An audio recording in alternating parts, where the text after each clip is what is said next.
नमस्कार दोस्तों, मैं अखिलेश मिश्रा आपके अपने एजुकेशनल यूट्यूब चैनल विद्यार्थी तक में स्वागत करता हूं। जय हिंद साथियों, कैसे हैं आप सभी। मैं अखिलेश मिश्रा एक बार फिर से आप सभी साथियों का आपके अपने यूट्यूब चैनल विद्यार्थी तक पे हार्दिक स्वागत करता हूं।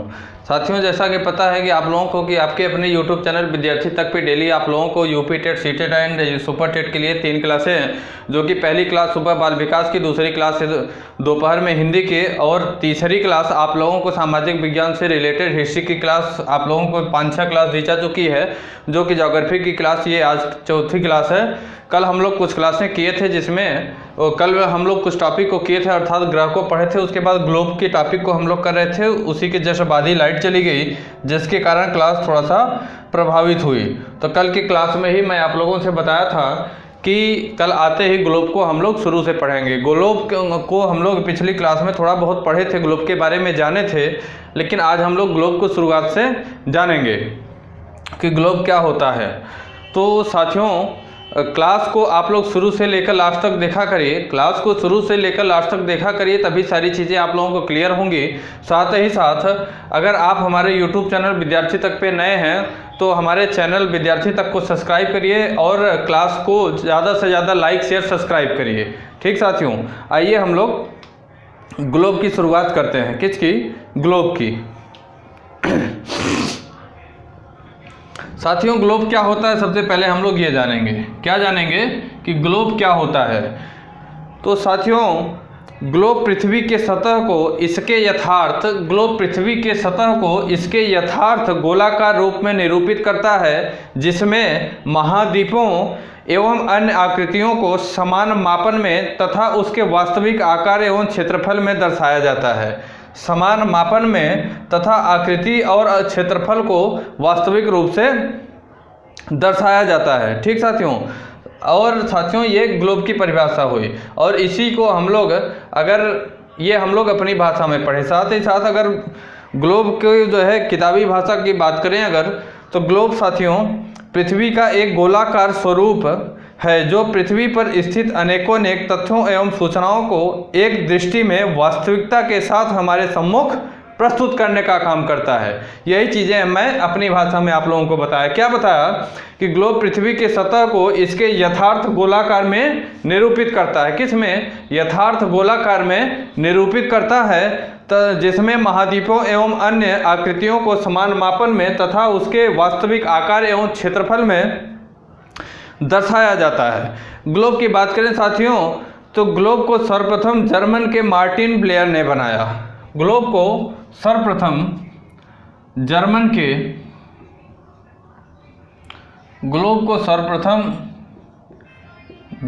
के कौन? मार्टिन ब्लेयर ने बनाया। मार्टिन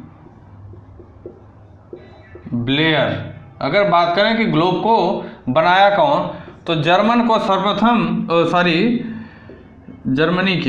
ग्लोब को सर्वप्रथम जर्मनी के मार्टिन ब्लेयर ने बनाया। कौन? जर्मनी के मार्टिन ब्लेयर ने सर्वप्रथम ग्लोब की आकृति को बनाया। साथ ही ग्लोब पर 2 प्रकार की रेखाएं खींची जाती हैं। ग्लोब पर 2 प्रकार की रेखाएं खींची जाती हैं। एक रेखा होती है जो देशांतर रेखा होती है, और दूसरी रेखा जो होती है वो अक्षांश रेखा होती है। ग्लोब पर 2 प्रकार की रेखाएं खींची जाती हैं। पहली रेखा देशांतर रेखा और दूसरी अक्षांश रेखा खींची जाती है। अगली बात करें अगर साथियों, तो ये जो उत्तरी ग्लोब पे 2 बिंदु होते हैं, ये उत्तरी और ये दक्षिणी। इसे हम लोग उत्तरी ध्रुव कहते हैं। क्या कहते हैं? उत्तरी ध्रुव, अर्थात नॉर्थ पोल कहते हैं इसे, नॉर्थ पोल। और इसे साउथ पोल हम लोग कहते हैं।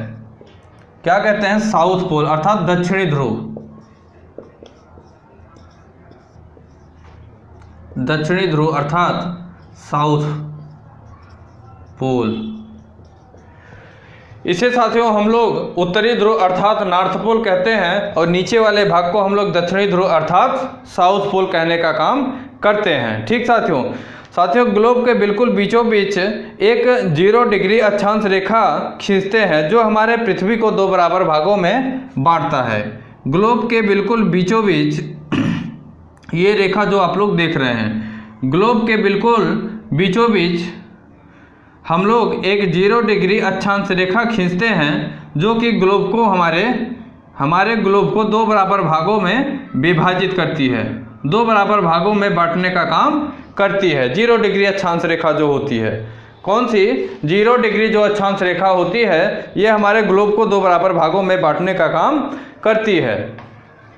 साथियों 0 डिग्री अक्षांश रेखा को ही हम लोग इक्वेटर लाइन या विषुवत रेखा या फिर इसी को हम लोग भूमध्य रेखा भी कहते हैं। जो ये 0 डिग्री लाइन होती है, रेखा होती है, इसी को हम लोग इक्वेटर लाइन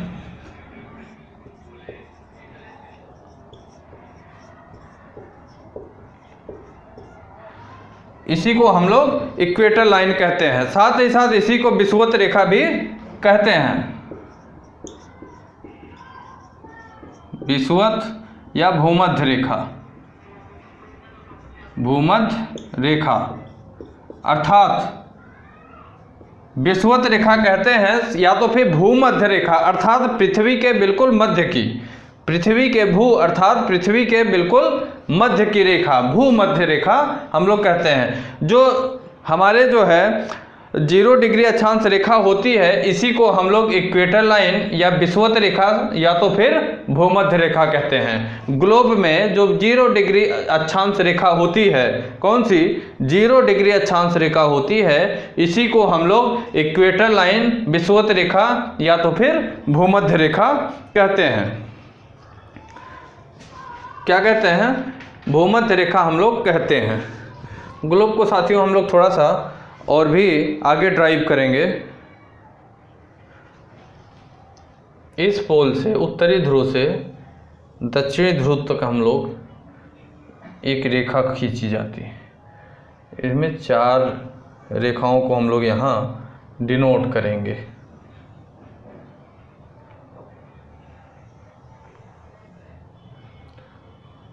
ग्लोब को थोड़ा और अच्छे से बनाया जाए तो ग्लोब के जैसे दिखेगा।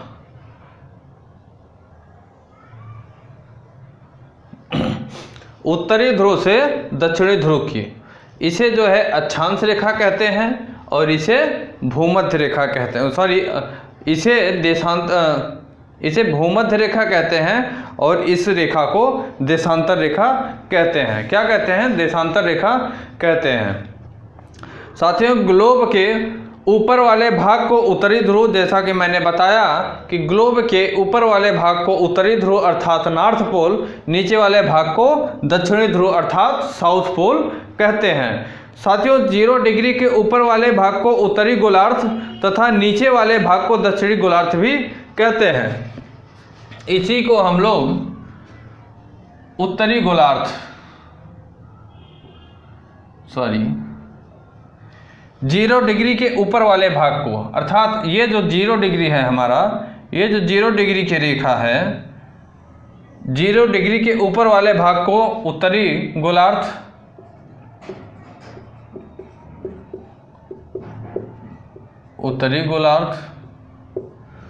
क्या उत्तरी गोलार्ध तथा नीचे वाले भाग को दक्षिणी गोलार्ध कहते हैं।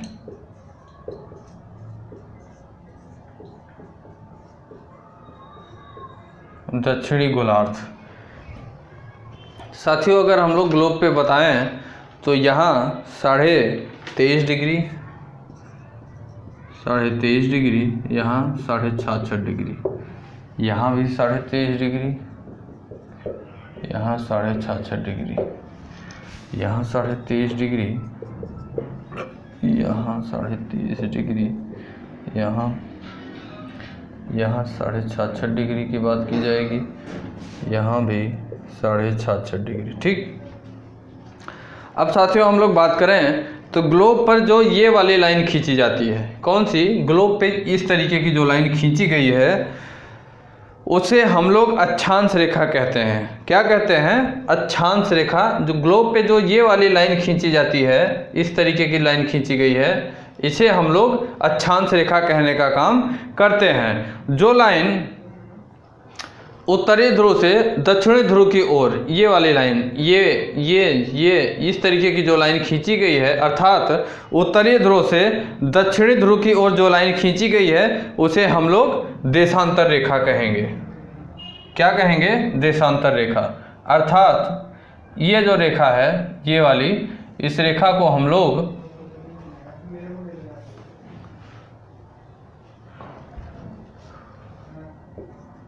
देशांतर रेखा, और इस वाली लाइन की बात करें अगर, कौन सी?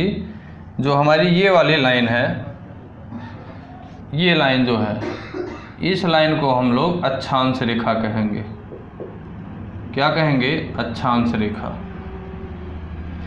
साथियों, ये जो उत्तरी ध्रुव से दक्षिणी ध्रुव की ओर जो लाइन आई हुई है इसे हम लोग देशांतर रेखा कहेंगे, और जो 0 डिग्री अक्षांश वाली रेखा है, ये वाली रेखा जो है इस तरीके की, इसे हम लोग अक्षांश रेखा कहेंगे। यहाँ डिनोट किया गया है। इस वाली रेखा को हम लोग अक्षांश रेखा, और जो उत्तरी ध्रुव से दक्षिणी ध्रुव की ओर आई हुई रेखा है इसे हम लोग देशांतर रेखा कहेंगे।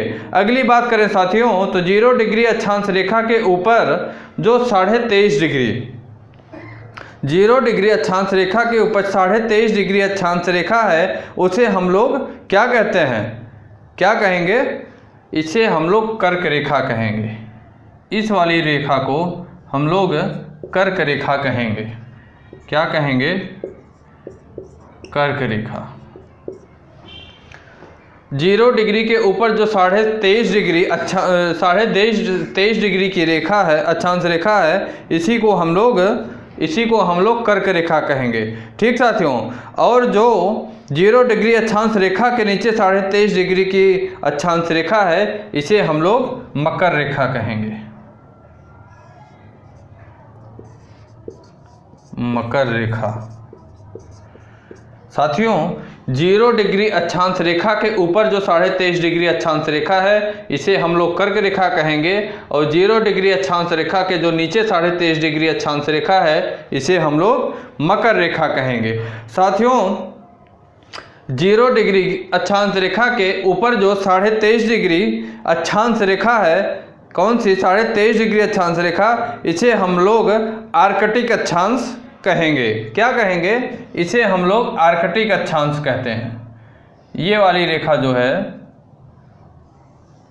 इसे आर्कटिक अक्षांश कहेंगे हम लोग।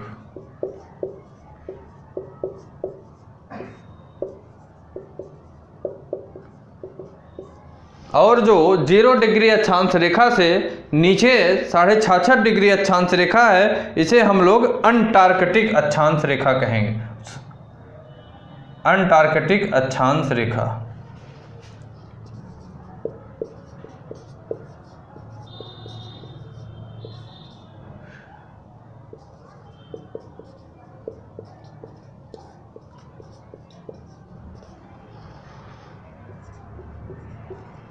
अंटार्कटिक अक्षांश रेखा।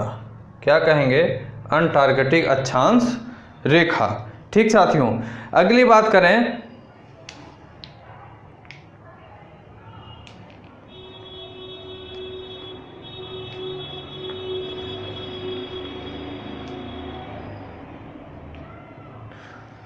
फिर से देखिए साथियों, ग्लोब की बात हम लोग कर रहे हैं। 0 डिग्री अक्षांश रेखा के जो ऊपर 23.5 डिग्री अक्षांश रेखा खींची गई है इसे हम लोग कर्क रेखा कहेंगे।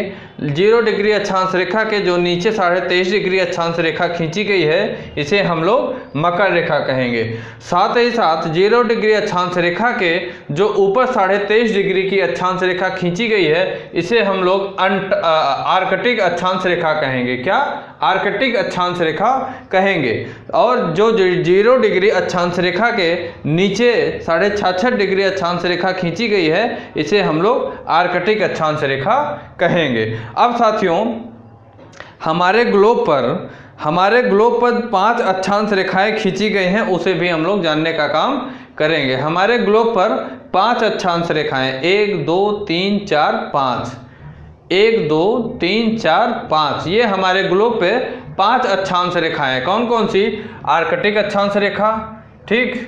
और ये कर्क रेखा, दूसरी बात 23.5 डिग्री वाली जो अक्षांश रेखा है, ठीक, मतलब आर्कटिक अक्षांश रेखा, साथ ही साथ अक्षांश रेखा, इसे भी कहते हैं 23.5 डिग्री वाली, 0 डिग्री अक्षांश रेखा, मकर रेखा वाला अक्षांश रेखा, साथ ही साथ आर्कटिक अक्षांश रेखा। जो 5 रेखाएं हैं इसे भी जानने का काम करेंगे। साथियों, जो 0 डिग्री भूमध्य रेखा के ऊपर अगर हम लोग बात करें तो 0 डिग्री भूमध्य रेखा के ऊपर 1-1 डिग्री के अंतराल पर 90 अक्षांश रेखाएं खींची गई हैं। कितने? 0 डिग्री अक्षांश रेखा के ऊपर 1-1 डिग्री के अंतराल पे, कितने? 1-1 डिग्री के अंतराल पे टोटल 90 अक्षांश रेखाएं खींची गई हैं। कितनी? 90 अक्षांश रेखाएं। यहाँ हम लोग लिखने का काम करेंगे, यहाँ लिख लेते हैं साइड से, ठीक। जो ये 0 डिग्री अक्षांश रेखा है, इसके ऊपर 0 डिग्री जो अक्षांश रेखा है, इसके ऊपर अगर बात करें तो 1-1 डिग्री, कितना? 1-1 डिग्री के अंतराल पर टोटल 90 अक्षांश रेखाएं खींची गई हैं। ठीक उसी प्रकार 0 डिग्री अक्षांश रेखा के नीचे भी 1-1 डिग्री के अंतराल पर 90 अक्षांश रेखाएं खींची गई हैं। कितना? 90 अक्षांश रेखाएं खींची गई हैं। फिर से समझिए, 0 डिग्री अक्षांश रेखा के ऊपर 1-1 डिग्री के अंतराल पे 90 अक्षांश रेखाएं खींची गई हैं। ठीक, 90 अक्षांश रेखाएं खींची गई हैं 0 डिग्री अक्षांश रेखा के ऊपर। ठीक उसी प्रकार 0 डिग्री अक्षांश रेखा के नीचे भी 1-1 डिग्री के अंतराल पर 90 अक्षांश रेखाएं खींची गई हैं। ठीक, तो साथियों ये 90 ऊपर, ये 90 नीचे वाला, और एक जो रेखा ये है, एक रेखा ये है, कौन सी? 0 डिग्री अक्षांश रेखा वाली रेखा, प्लस में 1 इक्वल टू 181। अगर आपसे पूछ ले कि ग्लोब पर टोटल कितनी अक्षांश रेखाएं, ग्लोब पर टोटल कुल कितनी अक्षांश रेखाएं खींची गई हैं, तो आपका आंसर जो है कितना हो जाएगा? 181। अगर ऑप्शन में 181 नहीं दिया है तो आप लोगों को आंसर 180 करना है। अगर ऑप्शन में 181 नहीं दिया है तो ऑप्शन में 180 करना है। साथ ही साथ अगर दोनों ऑप्शन में दिया है, 181 भी ऑप्शन में दिया, 180 भी ऑप्शन दिया है, तो सबसे एप्रोप्रिएट आंसर अगर बात करें तो 181 यहाँ पे आंसर होगा। सबसे अगर लाजमी आंसर की बात करें, मतलब सबसे एप्रोप्रिएट का मतलब यह हुआ कि सबसे बेस्ट ऑप्शन, सबसे अच्छा ऑप्शन की बात करें तो 181 यहाँ आपको आंसर करना है। और वैसे अगर 188 दिया है तो ये करिए, 180 दिया है तो ये करना है आपको, दोनों दिया है तो 181 करना है आपको आंसर। ठीक, हमारे ग्लोब पर टोटल अक्षांश रेखाओं की संख्या की बात करें तो 181 है। ठीक, कभी कभी इसको नहीं काउंट करता है, 180 दे देता है। ठीक साथियों, अब साथियों हम बताएं आपको कि हमारे ग्लोब पर एक अक्षांश से दूसरे अक्षांश की दूरी एक समान होती है। हमारे ग्लोब पर मैं बताया आपसे कि हमारे ग्लोब पर एक अक्षांश से दूसरे अक्षांश की दूरी एक समान है। ठीक, एक समान दूरी है, जो कि मैं बताया कि 1 डिग्री अक्षांश पर, 1-1 डिग्री अक्षांश पर 0 डिग्री से ऊपर, 0 डिग्री अक्षांश रेखा से ऊपर 1-1 डिग्री के अंतराल पर 90 रेखाएं खींची गई हैं। और ठीक उसी प्रकार 1-1 डिग्री के अंतराल पर कितना? 1-1 डिग्री के अंतराल पर 0 डिग्री अक्षांश रेखा के नीचे भी, 0 डिग्री अक्षांश रेखा के नीचे भी 90 अक्षांश रेखाएं खींची गई हैं। तो टोटल कितना हुआ? 90 ऊपर का, 90 नीचे का, प्लस में एक ये 0 डिग्री अक्षांश रेखा, टोटल 181 हुआ। ठीक, अब साथियों मैंने आपसे अभी बताया कि हमारे ग्लोब पर एक अक्षांश से दूसरे अक्षांश के बीच की जो दूरी है वो एक समान है। कितना है? एक समान है। लेकिन अगर बात किया जाए तो हमारे ग्लोब पर जो एक अक्षांश से दूसरे अक्षांश के बीच की दूरी है, ये टोटल दूरी कितनी है? टोटल दूरी की बात किया जाए तो इसकी टोटल दूरी साथियों कितना है? 111 किलोमीटर। कितना? 111 किलोमीटर। हमारे ग्लोब पर एक अक्षांश से दूसरे अक्षांश के बीच की जो दूरी है वह टोटल 111 किलोमीटर है। कितना? 111 किलोमीटर।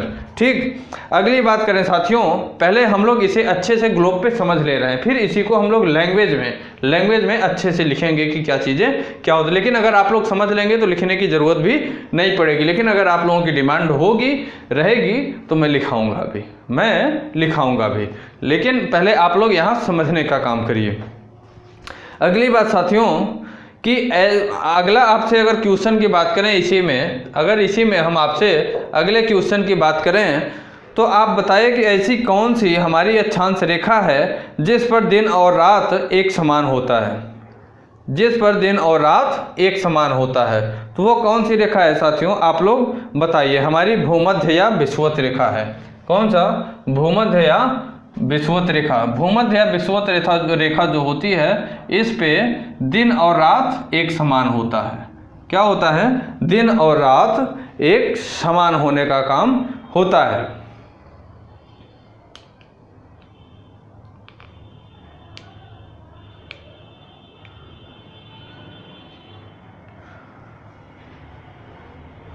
साथियों जो अगली बात है कि हमारे जो विषुवत रेखा है, कौन सी? विषुवत रेखा।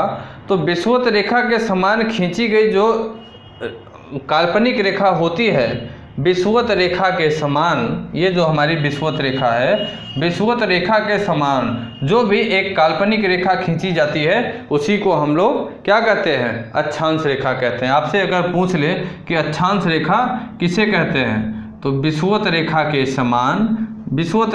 समान जो काल्पनिक रेखा खींची जाती है, कौन सी? जो काल्पनिक रेखा खींची जाती है उसी को हम लोग अक्षांश रेखा कहते हैं। अगली बात करें साथियों कि अक्षांश रेखा का उपयोग हम लोग पृथ्वी का तापमान और जलवायु का अध्ययन करने के लिए करते हैं। अक्षांश रेखा का उपयोग हम लोग पृथ्वी की जलवायु और तापमान मापने के उपयोग में करते हैं। किसका? पृथ्वी का तापमान और जलवायु मापने के उपयोग में साथियों हम लोग करते हैं। ठीक साथियों, अब साथियों इस अगली बात करें अगर हम लोग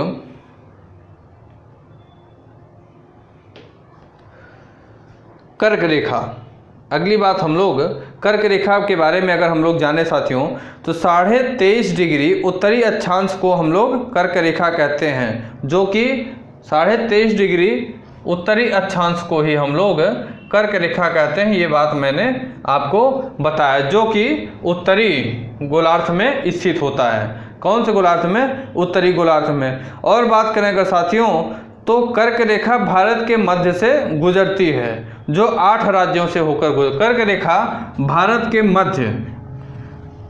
मध्य अर्थात 8 राज्यों से होकर गुजरती है।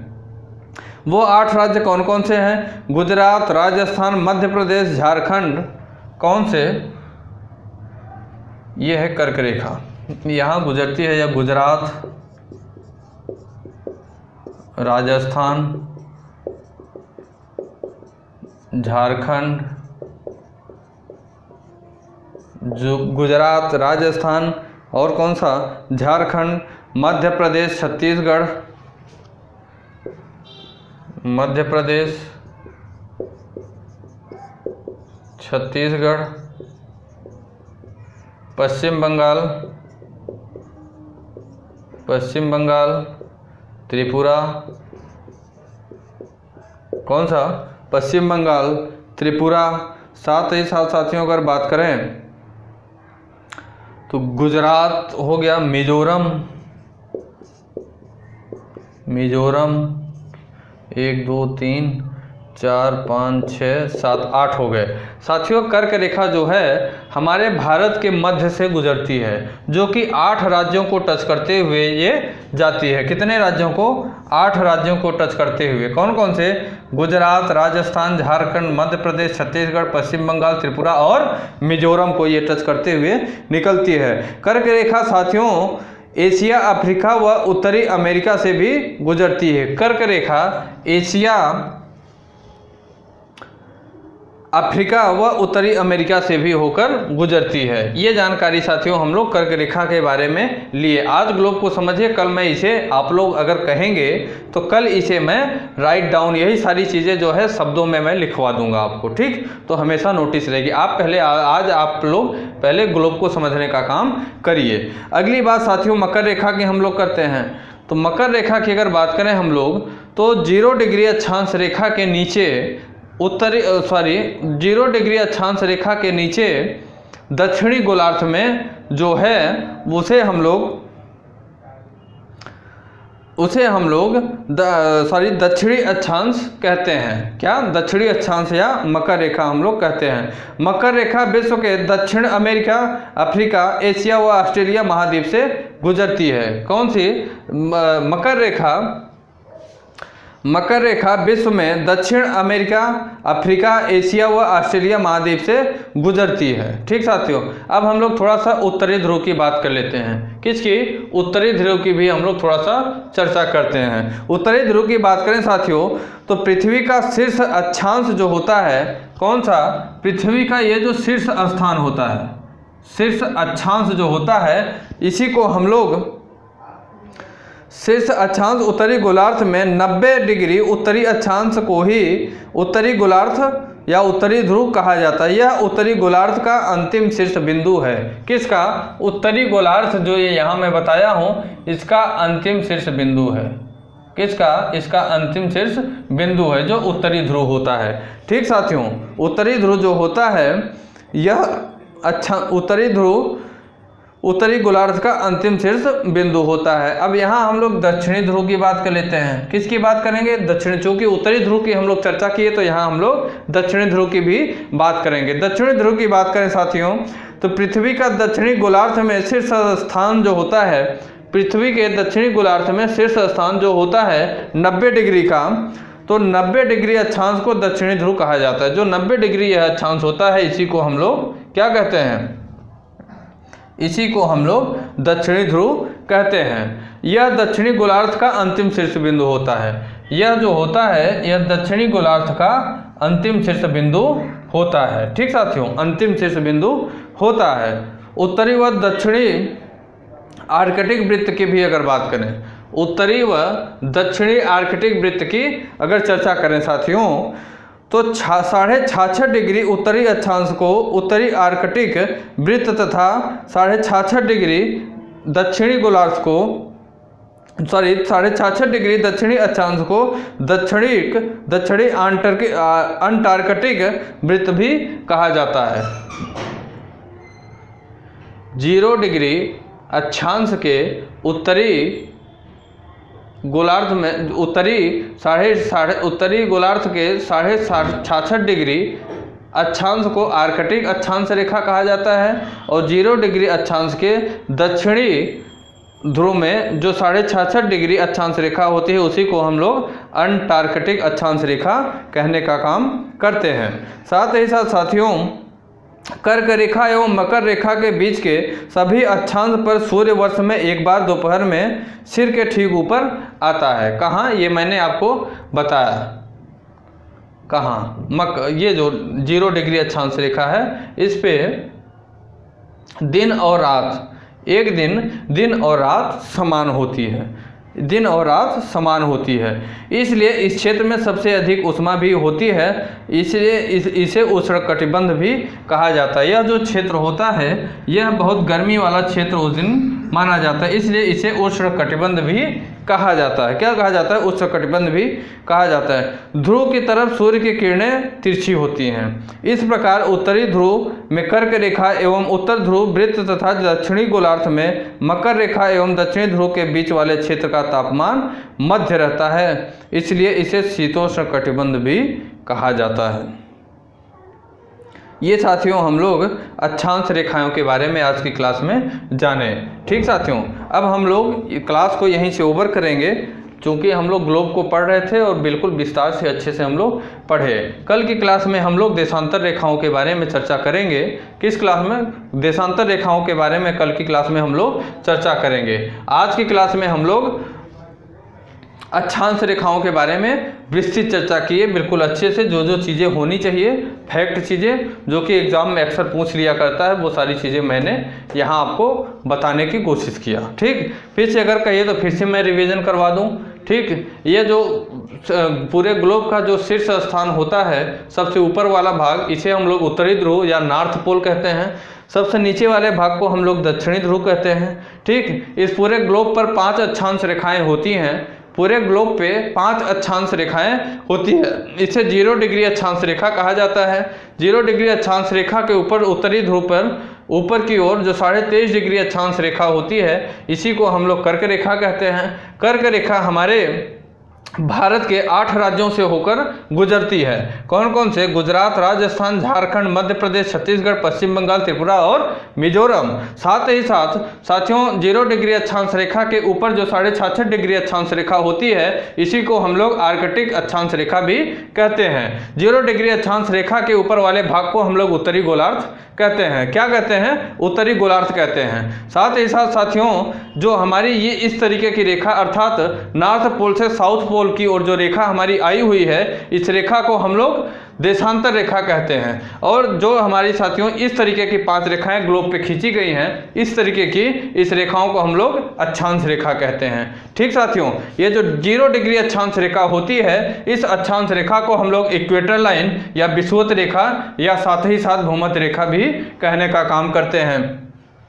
साथियों, 0 डिग्री अक्षांश रेखा के नीचे की बात करें अगर, तो 0 डिग्री अक्षांश रेखा के नीचे जो 23.5 डिग्री अक्षांश रेखा होती है, इस रेखा को हम लोग मकर रेखा कहते हैं। और 0 डिग्री अक्षांश रेखा के दक्षिणी ध्रुव की ओर जो 66.5 डिग्री अक्षांश रेखा होती है, इसे हम लोग आर्कटिक अक्षांश रेखा कहते हैं। क्या कहते हैं? आर्कटिक अक्षांश रेखा। ठीक साथियों, 0 डिग्री अक्षांश रेखा के जो नीचे वाले भाग होता है, इस भाग को हम लोग दक्षिणी गोलार्ध भी कहते हैं। क्या कहते हैं? इस भाग को हम लोग 0 डिग्री अक्षांश रेखा के नीचे वाला जो भाग होता है, इसे हम लोग दक्षिणी गोलार्ध कहते हैं। साथ ही साथ साथियों, मैंने आपसे बताया कि 0 डिग्री अक्षांश रेखा के ऊपर 1-1 डिग्री के अंतराल पर 1-1 डिग्री के अंतराल पर 90 अक्षांश रेखाएं खींची जाती हैं। कितनी?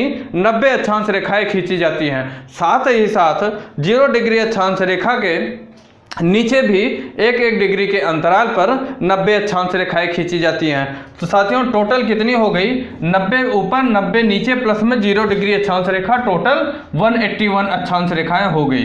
अगर आपके एग्जाम में 181 अक्षांश रेखाएं दिया हुआ है तो आप लोग इसको टिक करिएगा, नहीं तो 180 अक्षांश रेखाएं अगर देता है तो आप लोग 180 करिएगा। लेकिन अगर दोनों अक्षांश रेखाएं देता है, कितनी?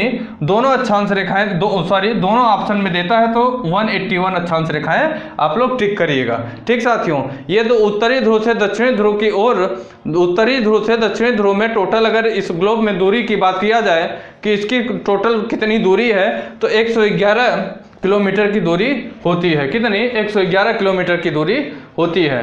तो ठीक है साथियों, यहीं से क्लास को हम ओवर करते हैं। क्लास को ज़्यादा से ज़्यादा आप लोग शेयर करिएगा, क्लास को ज़्यादा से ज़्यादा शेयर करिएगा। साथ ही साथ हमारे यूट्यूब चैनल विद्यार्थी तक पे अगर आप नए हैं तो हमारे यूट्यूब चैनल विद्यार्थी तक को आप लोग सब्सक्राइब करिएगा। ठीक, क्लास को इतना शेयर करिएगा कि प्रत्येक ज़रूरतमंद विद्यार्थी तक हमारा विद्यार्थी तक यूट्यूब चैनल पहुंच सके। जय हिंद, जय भारत। दोस्तों, अगर आप हमारे यूट्यूब चैनल विद्यार्थी तक पे नए हैं तो लाइक करें, सब्सक्राइब करें और बेल आइकन को दबाना ना भूलें। धन्यवाद।